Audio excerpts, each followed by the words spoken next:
सुरेंद्रनगर जिले के शिला तालुका में ओवरब्रिज की सड़क के पोल अक्सर खुले रहते हैं। ऐसे में बारिश के मौसम के बाद शिला सर्कल के पास ओवरब्रिज के नीचे गिरने वाली दो बड़ी चट्टानें वाहन चालकों को परेशान कर रही हैं, जिसमें से लोहे की छिड़ें दिखाई दे रही हैं। शिला और वोदाट से जोड़े जाने वाला राजमार्ग स्थित, जिसमें सामान्य वर्षा के साथ अचानक लोहे के छिड़ें दिखाई देने लगते हैं, जिसमें दो बड़े भूतों के दृश्य नजर आए हैं, जिसमें बड़ी वजह से अक्सर लोग हादसे का शिकार होते हैं। वहीं आम आदमी पार्टी के निडर कार्यकर्ता जिला अध्यक्ष रमेश भाई मेरे और वाहन चालकों ने कहा है कि हमारी मांग है कि ऐसी सड़कों पर तुरंत मरम्मत की जाए।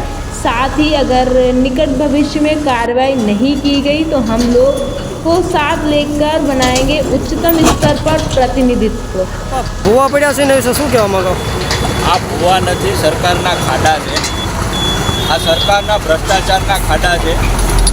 तो सरकार की बात अलग रहे, पण तंत्र ने कहवा मांगू छूं कि आ जवाबदारी आपनी है।